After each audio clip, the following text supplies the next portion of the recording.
Bom dia, turma, tudo bem? Aqui é o professor Tiaguinho para mais uma aula de História. E hoje vamos abandonar um pouquinho a história geral do mundo e voltar um pouco sobre a história do Brasil, tratando da chegada da família real portuguesa no Brasil no ano de 1808. Nós vimos nas últimas aulas tanto a Revolução Francesa como a Era Napoleônica, e Napoleão Bonaparte, como eu falei na aula sobre ele, conecta-se com a história do Brasil, que é por causa de Napoleão que a família real portuguesa vai fugir de Portugal e vai vir para o Brasil. E aí começa uma parte interessante da nossa história nacional, que o Brasil começa a mudar de status político. Até então éramos uma simples colônia de Portugal, e a partir do momento que a metrópole passa a ser o Brasil, ou seja, a capital do Império Português passa a ser o Brasil, porque a família real vai estar aqui no Brasil, o Brasil vai mudar de status político no mundo. E aí a gente passa por uma nova etapa da história nacional. Tudo bem? Peço que se ficarem com alguma dúvida então sobre a Era Napoleônica, assistam novamente às aulas anteriores. E aí, após assistirem essas aulas, vocês retomam aqui para assistir a chegada da família real portuguesa no Brasil. Belezinha? Vamos nessa então. Antes de começarmos, vamos demilitar o que a gente chama de história do Brasil. A gente, nas aulas de história, divide as aulas em dois grandes grupos: a história geral e a história do Brasil. História geral, eu conto a história do mundo. É o que aconteceu, as coisas que aconteceram no mundo. E a história do Brasil, eu conto a história, as coisas que aconteceram no Brasil. De vez em quando, a história do Brasil vai estar conectada com a história geral. Às vezes não, às vezes a gente estuda separado, é claro. Mas aí a gente tenta abordar e separar muito bem. E o que a gente chama então de história do Brasil? A história do Brasil é dividida em três grandes grupos importantes. A primeira parte da história do Brasil é do surgimento do Brasil para os europeus, que foi em 1500, até 1822, que nós chamamos de Brasil Colônia, quando o Brasil de fato era uma colônia de Portugal. Em 1822, então, nós vamos ter a nossa independência. E aí nós passamos a ter a história do Brasil Império, quando o Brasil é um império próprio, tá bom? Império do Brasil, governado por Dom Pedro I, depois por Dom Pedro II. O Império do Brasil vai durar menos de 100 anos. Vai ser do ano de 1822 até o ano de 1889, que vai ter a proclamação da República, e aí começa o terceiro período da história do Brasil, Brasil-República, que começa no ano de 1889 e dura até o dia de hoje, né, em 2020. Então, mais ou menos, esses 520 anos de história do Brasil conhecido para os europeus, nós dividimos nessas três grandes áreas: Brasil Colônia, Brasil Império, Brasil República. Onde estamos exatamente neste momento nas nossas aulas? Nós vamos tratar da transição de Brasil Colônia para Brasil Império. A chegada da família real no Brasil é o primeiro passo, que a gente fala, o primeiro passo para a nossa independência do Brasil, que a gente vai começar a plantar a sementinha da nossa... Nós já plantamos, na verdade, com a Inconfidência Mineira, né? Mas a gente, de fato, a gente começa a tratar da independência do Brasil como uma coisa concreta e não somente como uma coisa imaginária. Mas como é que essa história começa? Com Portugal, sob a mira de Napoleão Bonaparte. Então, retomando uma última coisa da aula sobre Napoleão. Além das tensões decorrentes dos movimentos ocorridos em sua colônia americana no final do século XVIII, Portugal também enfrentava problemas no continente europeu. E que problemas eram esses? A longa revolução na França se encerrou no ano de 1799, né? E aí Napoleão chegou ao poder. Nós vimos que a era napoleônica foi dividida em três períodos, né? Consulado, império, governo 100 dias. E depois da ascensão de Napoleão ao poder, ele vai expandir seus domínios no chamado Império Napoleônico, né? Quando ele chega ao poder, ele começa o processo de formação do Império Napoleônico. A Grã-Bretanha era a grande rival da França nesse contexto histórico. Grã-Bretanha, que também é a mesma coisa que Inglaterra. Então, de vez em quando vocês podem ler Inglaterra, às vezes é Grã-Bretanha. Estou falando do mesmo lugar, da mesma coisa, tá bom? Bom, eles eram os principais rivais dos franceses, principalmente da França de Napoleão, vamos dizer assim. E aí, com o objetivo de tentar arruinar economicamente o país, no caso a Inglaterra, Napoleão vai decretar no ano de 1806 o bloqueio continental, né? O governo português, então, aliado dos britânicos, aliado dos ingleses, né? Vai procurar, aparentemente, inicialmente, manter uma posição de neutralidade, tentar nem apoiar nem os franceses e nem os ingleses. Mas as tropas francesas logo avançaram em direção a Lisboa, porque eles tinham que falar abertamente que estavam com Napoleão. E eles nunca falavam isso de fato, tentavam ficar em cima do muro. Quando Napoleão então vai ameaçar de invadir, na verdade ele vai invadir o território português, a coroa portuguesa vai ter que tomar algumas decisões importantes, né? Com as tropas de Napoleão então concentradas na fronteira entre a Espanha e Portugal, o príncipe regente Dom João decidiu acertar com a Grã-Bretanha, né, a transferência da corte portuguesa para o Brasil, porque Napoleão estava vindo invadir, na verdade as tropas de Napoleão estavam vindo invadir Portugal. Então, a sacada da família real é junta as trouxas tudo, junta a roupa tudo e parte para o Brasil, né? Era uma das regiões que pertenciam ao Império Português, né? Os britânicos, então, eles vão fazer a escolta dos navios portugueses em troca de vantagens, né? É claro que os ingleses não iam escoltar os portugueses em troco de nada, não. Eles vão ganhar em troca vantagens econômicas e comerciais com Portugal ligados ao Brasil, tá bom?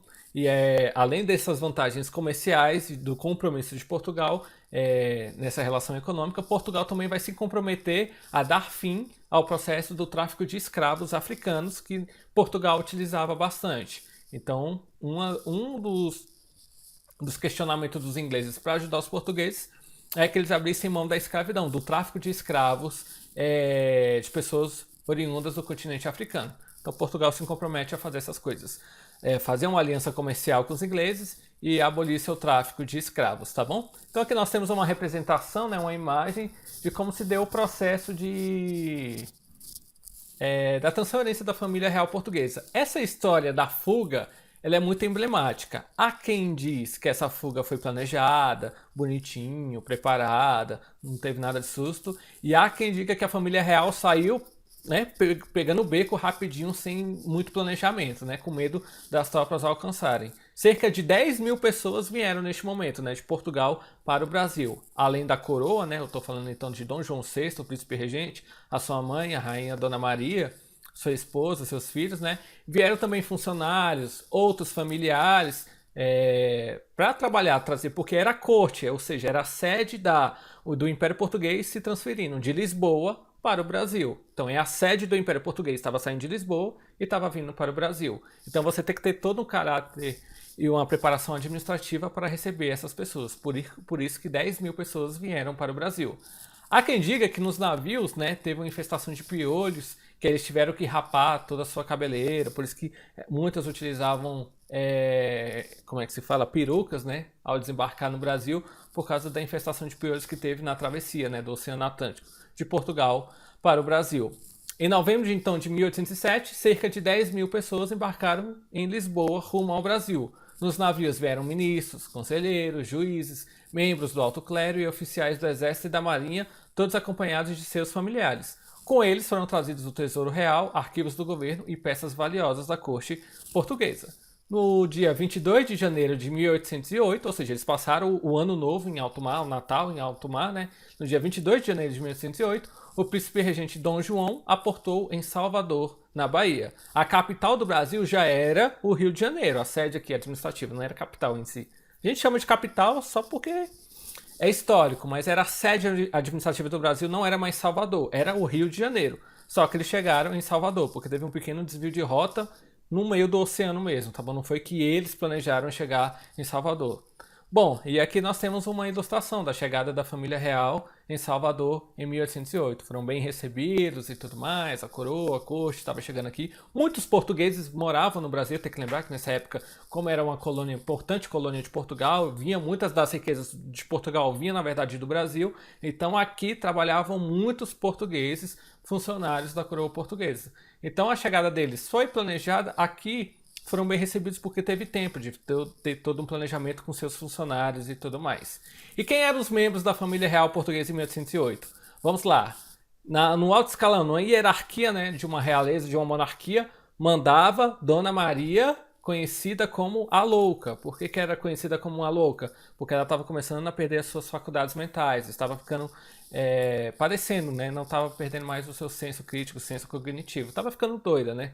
Entre outras palavras, tá bom?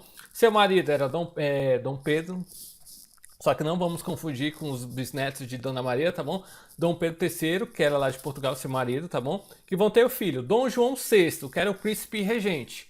O que isso quer dizer? Ele era um príncipe porque sua mãe estava viva, a sua mãe que era a rainha, mas ele vai ser um príncipe regente, porque ele que vai reger o Império Português. Como sua mãe estava ficando doida, ficou sobre o cargo de Dom João cuidar da política do Império Português. A esposa de Dom João era Carlota Joaquina, que odiava o Brasil, detestava o Brasil. Ela não queria ter vindo para o Brasil. Veio porque foi obrigada. Eles trouxeram seus filhos, Dom Miguel e Dom Pedro I, tá bom? Os irmãos.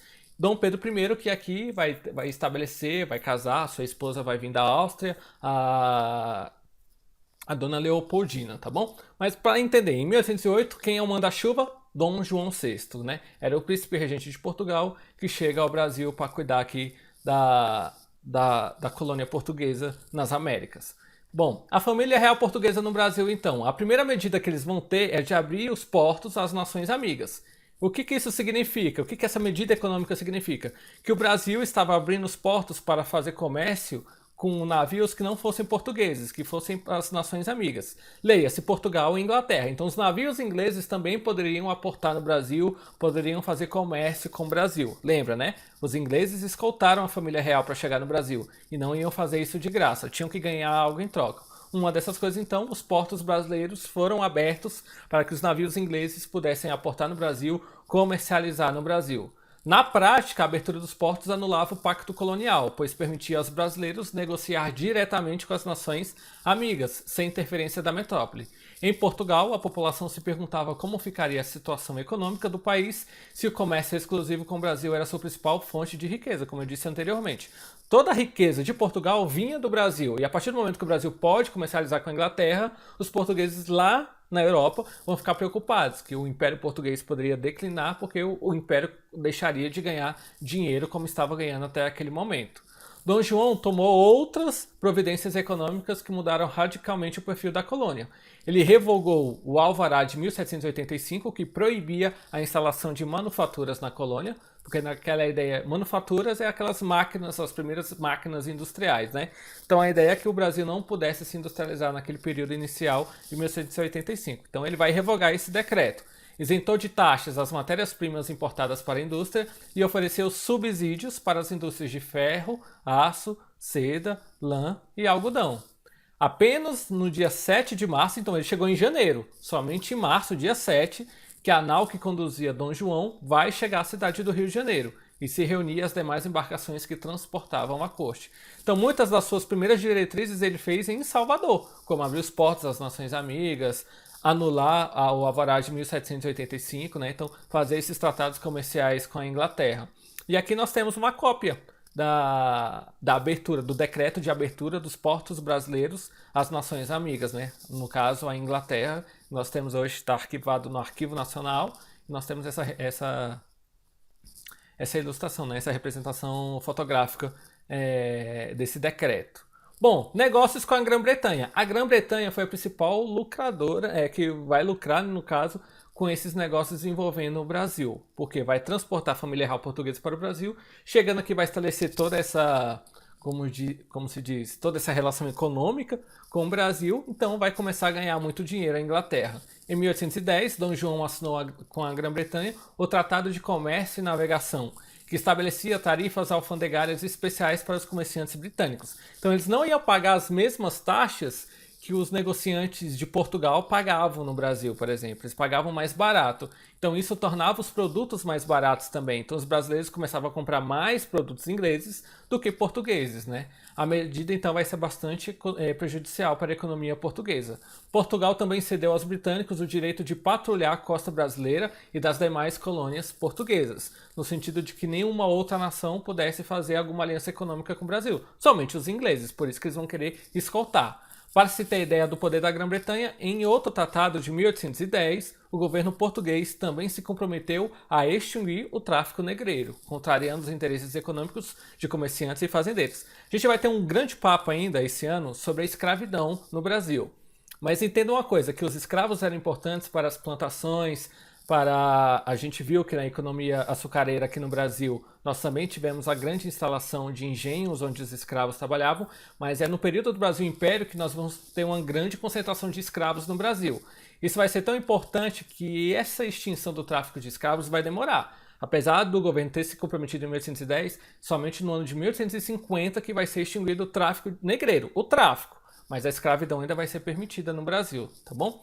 Então, em decorrência dessas políticas econômicas envolvendo a Inglaterra, é claro, a tentativa de industrialização da colônia, né, no caso do Brasil, vai fracassar. Isso porque os produtos britânicos industrializados eram, em geral, mais baratos e de melhor qualidade em relação aos portugueses. Então a concorrência vai desestimular o investimento em manufaturas, transformando assim o Brasil em grande consumidor dos produtos britânicos no decorrer do século XIX. Então o principal parceiro econômico do Brasil no século XIX, a partir do momento que chega a família real portuguesa no Brasil, será a Grã-Bretanha, a Inglaterra. E aí vai começar o governo joanino no Brasil, que vai ter algumas características importantes que a gente vai ver na próxima aula. Então a cobiça comercial dos britânicos foi tão grande nesse período que muitos esvaziaram suas lojas para enviar tudo para a América Portuguesa, inclusive produtos que nunca iam ser utilizados aqui no Brasil, como os patins de neve, né? O Brasil nunca nevou, né? Aliás, no Rio Grande do Sul, raramente no ano, uma semana no ano neva, né? Mas boa parte do Brasil é o clima tropical, como é aqui no Centro-Oeste. Então a gente tem esse calor que não é propício à neve e tudo mais, tá bom? Turma, muito obrigado. Peço que se ficarem com alguma dúvida, vocês podem me procurar no WhatsApp. Lembrando que na próxima aula eu vou tratar do governo joanino. Chegou a família real portuguesa no Brasil, começa o governo de Dom João VI no Brasil. Esse período da nossa história nacional nós chamamos de governo joanino. Tudo bem? Galera, fiquem com Deus, um forte abraço e até a próxima!